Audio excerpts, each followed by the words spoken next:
हम्म। तो hi students, आज हम लोग सीखेंगे मॉडल सेट 1 जो आया हुआ है हमारा ग्रुप में, उसका सॉल्यूशन हम कैसे निकालेंगे। तो सबसे पहला क्या होता है, तुम सब भी जानती हो, हम लोग भी जानते हैं कि सबसे पहला ये आता है कि हमारा एक अनसीन पैसेज होता है जिसमें कुछ लाइंस होते हैं जो हमारे या तो क्वेश्चन में रहेंगे या हमारे ऑप्शन में कुछ ऐसे वर्ड्स रहेंगे जो हमको उस लाइन में दिखेगा। जैसे योगा के ऊपर दिया गया है कि yoga is the ancient Indian system to keep a person fit in body and mind. सबसे पहला काम हम करेंगे, जैसे हम बोर्ड एग्जाम देने जाते हैं, सबसे पहले तो अपना OMR सीट ठीक से फिल करना है जिसमें कोई गलती ना हो। उसके बाद हम शुरू करेंगे, हमारा जो ऑब्जेक्टिव क्वेश्चन स्टार्ट होता है ना, वो कहाँ से स्टार्ट होता है, अनसीन पैसेज से। तो जब भी टीचर ये देखते हैं कि अनसीन पैसेज ही इस बच्चे का अच्छा नहीं बना, तो टीचर का अटेंशन ऑटोमेटिकली वो हट जाता है। तो कोशिश ये करना होगा कि हम लोग थोड़ा टैक्ट का यूज करेंगे जितना हम लोग को आता है। बहुत से ऐसे स्टूडेंट्स हैं जिसको इंग्लिश बहुत अच्छे से आता है, वो पढ़ लेगा कर लेगा। लेकिन बहुत से ऐसे स्टूडेंट्स हैं जिसको इंग्लिश सही से नहीं आता और उसको ये समझ नहीं आता कि हमको क्या करना है। तो आज हम ये सीखेंगे कि अनसीन पैसेज को हम ढूंढे कैसे। अब तुम ही लोग बताओ, what is the ancient Indian system to keep a person fit in body and mind. जो इसका हिंदी समझा उसके लिए तो ये हो गया कि ऐसा कौन सा प्राचीन चीज़ है जो हमारे शरीर को माइंड से और बॉडी से फिट रखता है। तो फटाक से तुम आंसर दोगे योगा, क्योंकि तुम पहले ही पूरा पैराग्राफ उसको पढ़ चुके होते हो। अब अगर किसी को पूरा पैराग्राफ समझ नहीं आएगा तो वो क्या करेगा, ये लाइन उसको ढूंढना है कि क्वेश्चन का लाइन मेरा है कहाँ। तो वो लाइन जहाँ भी है उस लाइन को कंप्लीट सब्जेक्ट से लेकर पूरा फुल स्टॉप ऑब्जेक्ट तक हम लोग लिखेंगे। तो शुरू में ही दिया गया है yoga is the ancient Indian system to keep a person fit in body and mind. तो आंसर ढूंढना इजी है। दूसरा नंबर क्वेश्चन देखो, what is basically a system of self treatment. Self treatment करने के लिए कौन सा सिस्टम हमारा बेसिक है, क्या हम करें कि हम सेल्फ ट्रीटमेंट खुद का कर पाएँ, डॉक्टर के पास जाने की ज़रूरत ना हो। तो वो सेल्फ ट्रीटमेंट क्या है, योगा है। यहाँ पे दिया it is basically a system of self treatment. It का यूज़ हम कहाँ करते हैं, वो एक प्रोनाउन है। इट का यूज़ हम वहाँ करते हैं जहाँ पहले वाले लाइन में उस चीज़ के बारे में बताया गया है। इट योगा के लिए आया है, इसलिए इसका उत्तर बड़ा इजी है, yoga. Number 3, what part does the yoga expert play on the cure of a patient. एक पेशेंट को क्योर करने के लिए, स्वस्थ करने के लिए योगा कौन सा भूमिका निभाता है, क्या बन के वो निभाता है, काउंसलर बन के, फ्रेंड बन के, डॉक्टर बन के या क्रिटिक बन के। तुम्हारा कोशिश क्या रहेगा, तुमको ये वाला लाइन कहीं पे मान लो मिला नहीं, ठीक, योगा एक्सपर्ट नहीं मिला, क्योर ऑफ ए पेशेंट नहीं मिला, तो उस टाइम पे तुम क्या करोगे, उस टाइम पे तुम चारों ऑप्शन को देख लेना। ठीक, इधर थोड़ा सा ध्यान देना कि उस टाइम पे हम चारों ऑप्शन को देख लेंगे, काउंसलर, फ्रेंड, डॉक्टर और क्रिटिक, और हम ढूंढेंगे पूरे पैराग्राफ में क्या उस पैराग्राफ में ये 4 जन का उल्लेख है। तुमको देखने को मिलेगा पूरा पैराग्राफ में ना तो डॉक्टर लिखा हुआ है, ना फ्रेंड लिखा हुआ है और ना क्रिटिक लिखा हुआ है, एक जगह पे काउंसलर लिखा हुआ है। The path and works no more than a counsellor. It means इसका सही उत्तर होना चाहिए काउंसलर। ये ट्रिक्स किसके लिए है, जिसको समझ नहीं आया क्वेश्चन वो ट्रिक्स लगा के ढूंढेगा। उसके बाद yoga relies entirely on the effort of the patient. Yoga patient के एफर्ट को पूरी तरह से क्या करता है, to spend money, cure himself, love and dance. Yoga का काम क्या होता है, पेशेंट को नचवाएगा, हंसाएगा, गाना गवाएगा या उसको क्योर बनाएगा। क्योर का मतलब होता है बीमारी से, नहीं लाभदायक नहीं, क्योर का मतलब होता है इलाज, बीमारी से स्वस्थ करना। तो इस तरह से यहाँ पे ये उत्तर तुमको मिल जाएगा। तुमको ढूंढना होगा on the effort of the patient, ये कहाँ है, ये तो यहाँ है, yoga lies entirely on the effort of the patient to cure himself. Cure मिल गया, हम टिक लगाएंगे, ढूंढना आसान। अब बताओ, which word in the passage means not working properly। इस पैसेज में ऐसा कौन सा वर्ड है जिसका मतलब होता है सही तरीके से काम ना करना। Leak of proper knowledge, proper knowledge का अभाव, अनस्विटेबल फूड, जो फूड हमारे शरीर के लिए सूट ना करे, मिस्टेक्स ऑफ द इंडिविजुअल्स, लोगों का गलती, या फिर मेल फंक्शनिंग। मेल फंक्शनिंग का मतलब होता है फंक्शन मतलब वर्क, और मैल फंक्शन मतलब वर्क ना करना। तो इसका सही उत्तर होगा नॉट वर्किंग प्रॉपरली का malfunctioning. Importance of yoga means bad health, good wealth या बैड वेल्थ। योगा का इंपॉर्टेंस कहाँ पे होता है? कहीं भी तुमको इसमें वेल्थ नहीं दिखेगा, तो जो पैराग्राफ में वर्ड है ही नहीं उस पर हमको सोचना है ही नहीं। बचा हुआ है मेरा 50-50 वाला ऑप्शन, बैड हेल्थ और गुड हेल्थ। तो योगा का इंपॉर्टेंस हमारे गुड हेल्थ में होता है, तो हम लिखेंगे good health. The yogic practice of treatment comprise dash steps, ये तुमको मिल जाएगा, स्टेप्स ढूंढो। The yogic practice of treatment comprises 3 steps. उत्तर हो गया हमारा 3। जो भी लाइन्स हैं, आजकल बोर्ड एग्जाम देना उतना भी टफ नहीं है, क्योंकि पहले का बोर्ड एग्जाम कुछ अलग होता था। अभी के बोर्ड एग्जाम में काफ़ी सारे क्लूज होते हैं ऑब्जेक्टिव क्वेश्चन में। क्लू ये है कि ये लाइन हमको पहले ढूंढना है, अगर कहीं भी लाइन नहीं मिला तो ऑप्शंस ढूंढ लेना है। ये लाइन हमको हड़बड़ी में दिख नहीं रहा है, क्योंकि समय का भी अभाव रहेगा ना, 1 घंटे 2 घंटे में हमको कंप्लीट करना है, तो तब हम ज़्यादा एफर्ट नहीं लगाएंगे, पहले लाइन ढूंढेंगे। मिला, ठीक है। अगर ये लाइन नहीं मिला, मिल तो जाएगा ही, किसी वजह से अगर नहीं मिला तो हम ये वर्ड्स उसके ऑप्शंस ढूंढना स्टार्ट करेंगे, देखेंगे वो ऑप्शन है कहाँ ऑटोमेटिकली, तब हम वहाँ पहुँचकर ऑप्शन में पहुँचकर उस लाइन के साथ मेरे क्वेश्चन के लाइन को हम मिला लेंगे। अब चलो, अब कुछ इम्पॉर्टेंट, सबसे इम्पॉर्टेंट जो है एक लेटर राइटिंग। लेटर राइटिंग का क्या है ना, इसमें तुमको आधा दिया हुआ रहेगा, आधा खुद से भरना है। नोटिस करना होगा 9 नंबर से मेरा क्वेश्चन स्टार्ट है और नंबर 9 मेरे लेटर का स्टार्टिंग जो है वहाँ पे क्या होना चाहिए, 9 नंबर के क्वेश्चन में से कौन सा option. I am glad to dash your letter. I am glad to के बाद हमेशा क्या आता है, कौन सा वर्ब फॉर्म आता है, वर्ब 1 आता है। तो हम हमेशा कोशिश करेंगे, चाहे हम ये पास्ट टेंस में ही बताना क्यों नहीं चाहें कि मैंने आपके पापा को वो लेटर लिख रहा है, पैसे चाहिए उसको, कि मैं आपके लेटर को पाकर खुश हूँ। तो यहाँ पे ध्यान रखना है कि एम है प्रेजेंट टेंस, साथ ही टू है। टू के बाद हमेशा कौन सा वर्ब फॉर्म यूज होता है, वर्ब 1। तो हम क्या करेंगे, रिसीव, रिसीव्ड, रिसीव या रिसीविंग। वर्ब 1 क्या है मेरा, रिसीव है। तो नॉर्मल सी बात है, मेरा उत्तर 9th का ए। 9 उसके बाद our school dash organizing a historical, यहाँ पे 4 मिसप्रिंट हुआ है, जितने भी बच्चे ये वाले पेपर निकालें यहाँ पे 4 नहीं होगा, यहाँ टूर होगा, TOUR। Our school organizing a historical tour. 11 number blank है वो। तो अब हम 10th नंबर का पहले सॉल्यूशन करेंगे। जब भी हम ऐसा बोलते हैं कि हमारा स्कूल करने जा रहा है, साथ ही साथ हम सबसे पहला शुरुआत देखेंगे, मेरा लेटर जो है पास्ट टेंस से शुरू है या प्रेजेंट। शुरू में ही हम एम को नोटिस कर लिए, नोटिस करते साथ हमको पता चल गया मेरा प्रेजेंट में लेटर चल रहा है, तो कहीं भी हम पास्ट टच नहीं करेंगे। सिंपल पास्ट, पास्ट कंटिन्यूअस हमको टच नहीं करना। हम तुरंत में जाएंगे और लिखेंगे हमारा स्कूल एक हिस्टोरिकल टूर ऑर्गेनाइज कर रहा है, मतलब continuous tense. Our school is, ठीक है। 11th नंबर में dash the DP vacation is, हाँ 10th number is, 11th number में dash the DP vacation. DP vacation पर याद रखना है निश्चित डेट, निश्चित डे या डेफिनेट कोई तुमको सोमवार, मंगलवार, ट्यूसडे, 31 नवंबर, कोई भी डेफिनेट नंबर दे दिया जाए तो उसके पहले हम क्या यूज़ करते हैं, ऑन। तो नॉर्मल सी बात है, हमको यहाँ 11th का ए टिक करना है, ठीक। एक बार और ध्यान से सुन लिया जाए, जब भी कोई डेफिनेट डेट या डेफिनेट डे रहे उसके पहले हम ऑन प्रीपोजिशन का यूज़ करते हैं, ऑन मंडे, ऑन डीपी, क्योंकि ये निश्चित वक्त का बात बोला गया है। उसके बाद we will go to Agra and Delhi, please allow me to, फिर से देखो टू के बाद वर्ब 1 आएगा ही, तो ऑटोमेटिकली हम लोगों को 12 नंबर में गो करना है, क्योंकि 2 दिया हुआ है। To go on this historical tour and send me ₹500. Please give my best regard to mom. Waiting dash your permission. जब हम किसी का वेट करते हैं ना, तो किसी के लिए वेट करते हैं, किसी के परमिशन के लिए वेट करते हैं। के लिए का इंग्लिश होता है फॉर, इसलिए यहाँ ऑफ, बाय कुछ नहीं होगा, जस्ट होगा for. Waiting for your permission, क्योंकि हम किसी चीज़ के लिए वेट करते हैं। सो हमारा ऑप्शन 13 का बी, फॉर।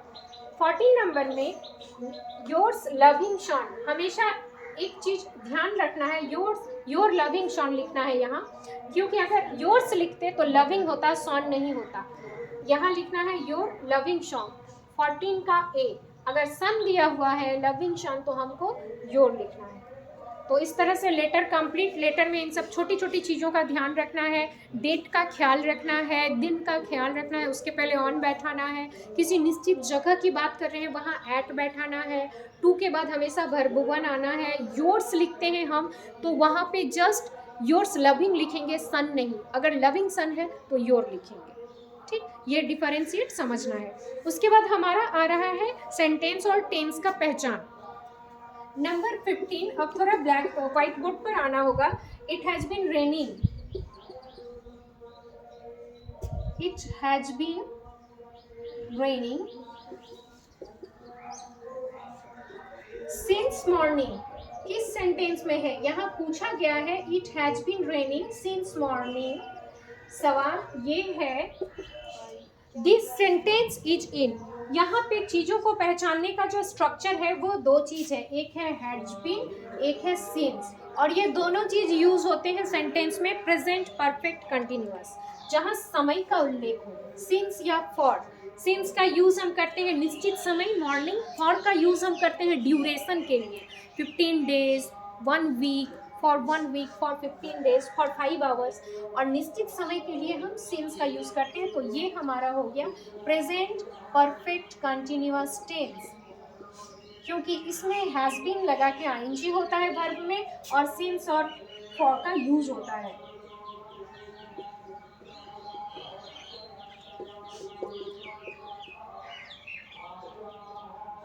अब 16 number, the passive voice of he teaches me English. Normal सी बात है, वॉइस बनाते हैं ऑब्जेक्ट पहले ही आएगा, सब्जेक्ट बाद में जाएगा बाय लगा के, और अंदर का वर्ब 3 आएगा। ये तो हर वॉइस के साथ एप्लीकेबल है, तो उसको ध्यान में रखते हुए अब थोड़ा टेंस का ख्याल करें। ही टीचेज, कौन सा tense? Simple present tense. He teaches me English, वह मुझे इंग्लिश पढ़ाते हैं। तो सिंपल प्रेजेंट टेंस में इंग्लिश को तो हमको पहले लाना ही है, क्योंकि इंग्लिश क्या है? मेरा ऑब्जेक्ट है।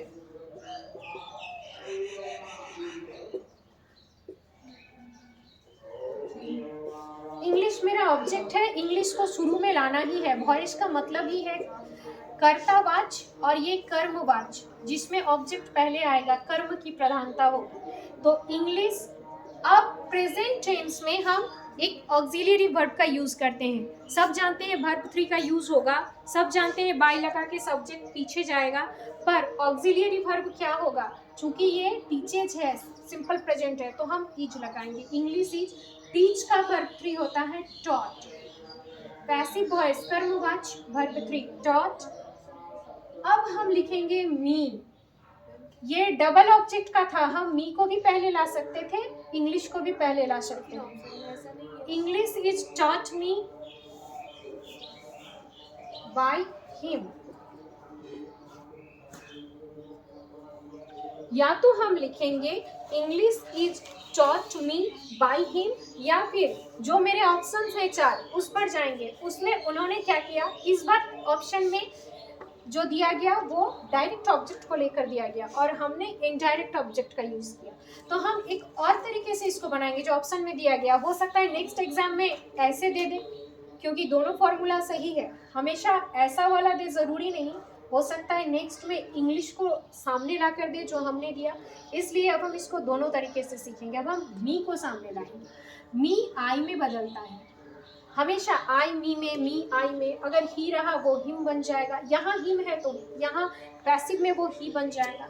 तो मी को देखते हुए हम आई लाए, आई के साथ एम यूज होता है, आई एम टॉट इंग्लिश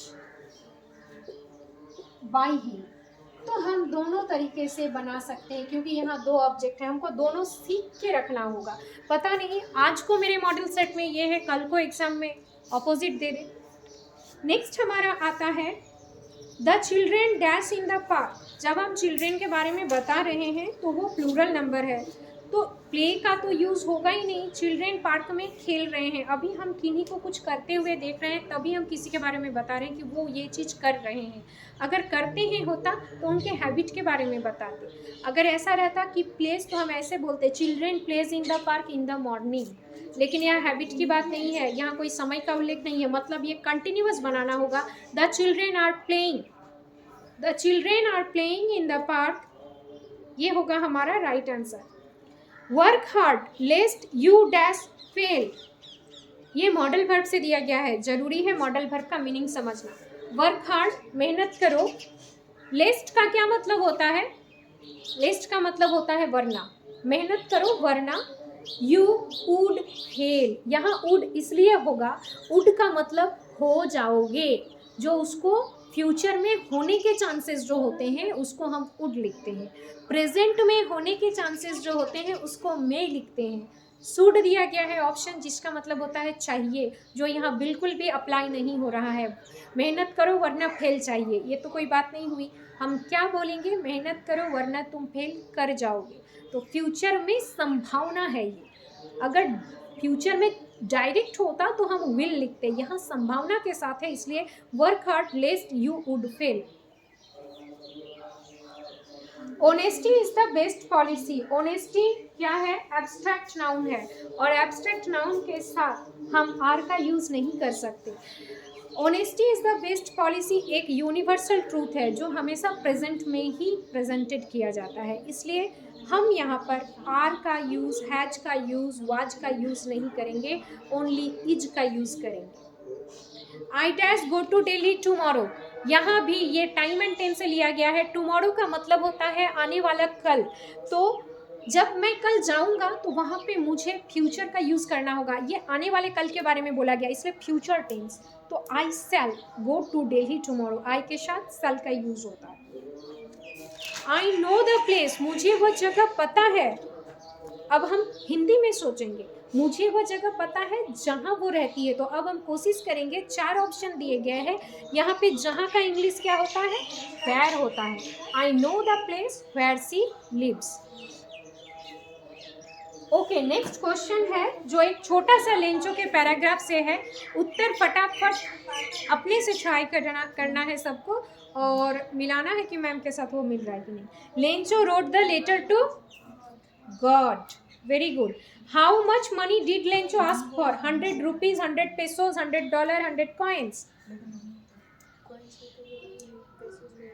पेसोज ही होंगे क्योंकि लेंचो जहाँ रहता था वहाँ पर रुपीस, कॉइन्स या डॉलर प्रचलन में नहीं था, वहाँ वो शब्द यूज़ नहीं किए जाते थे। पेसोस, जहाँ उसे 70 पेसोस वापस मिलते हैं और वो 100 पेसोस मांग रहा होता है, तो सही ऑप्शन 24 का B, 100 pesos. Lencho's crops were destroyed from rain, बारिश से उसके फसल बर्बाद हुए, या लोकस्ट से, या हेल स्टॉर्म से, या एलिफेंट से। तो हम लोग शुरू से पढ़ते आ रहे हैं, Lencho's crops were destroyed from hail storm, आंधी तूफान। ये तो सारे क्वेश्चन आंसर कोई भी बच्चा बिना पैराग्राफ पढ़े ऑप्शन देके कर लेगा, लेकिन इस ऑप्शन में सारी चीज़ दिए हुए हैं। 100 पेसोज, राइट रिलेटेड टू गॉड, तो बहुत ज़रूरी है, अगर बच्चे कहीं फंस जा रहे हैं तो उनको पैराग्राफ को अच्छे से नोटिस करना है। 4-5 लाइन से ज़्यादा लाइन इसमें रहेंगे नहीं तो ढूंढना भी टफ नहीं होगा। Correct option, who is the author of a letter to God, G.L. Florentis, Ogden Nash, Ruskin Bond, William Blake. क्या किसी को पता है ये? G.L. फ्लोरेंटिस, ये है इसके author. Nelson Mandela was the president of south Africa, याद रहे अफ्रीका में सफ़ेद और काले लोग रहते थे जिनके अगेंस्ट, अपार्थाइड के अगेंस्ट उन्होंने नेतृत्व किया, और इसीलिए अफ्रीका के लोगों से सबको हम लोग जान पहचान है। तो अमेरिका होगा नहीं, नॉर्थ अमेरिका होगा नहीं, कनाडा भी नहीं होगा, south Africa. Who were the 2 best friends, ये कहाँ से लिया गया है? ये 100 ड्रेसेस से लिए गए हैं। Peggy and Maddie, Wanda and Peggy, Wanda and Maddie, और विली एंड वांडा। तो जो कहानी पढ़े उनको ये पता है, जो नहीं पढ़े वो टिक लगा ले, Peggy and Maddy. The name of the author was, author का नाम क्या था? उसके हेडिंग में ही लिखा था मिस बिल। तो सही उत्तर है Miss Bill the author. The name of the author was Miss Bill. What did Valley wish, Valley का क्या इच्छा था? बस पे राइड करना, साइकिल, ट्रक या कार पे नहीं। तो 30 का ए, बस राइड।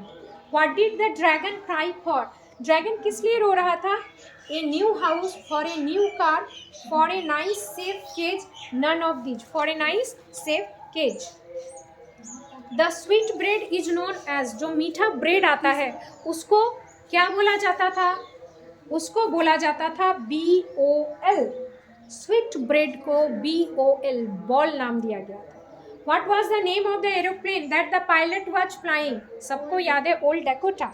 तो हम सही उत्तर इसका लिखेंगे डेकोटा। अगर वहाँ पे ओल्ड नहीं भी लिखा हुआ है तो घबराना नहीं है, कई बार ऐसा हो सकता है कि वहाँ पे सिर्फ डेकोटा नाम दे दे, तो ऐसा नहीं कि हम नन ऑफ दीज लिख देंगे। तो उत्तर होगा old Dakota. Griffin discovered a medicine that could make his body, Griffin ने जो दवाई बनाया वो उसके बॉडी को क्या बनाया? इनविजिबल, अदृश्य।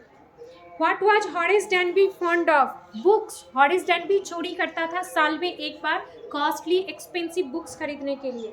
तो Horace Danby was fond of books. 35 का A. What did Max have in his hand, Max के हाथ में क्या था? मैक्स घुस चुका था ना ऑसेबल के रूम में, तो मैक्स गन पॉइंट करके ही घुसा हुआ था, तो उसके हाथ में था ए, पिस्तौल।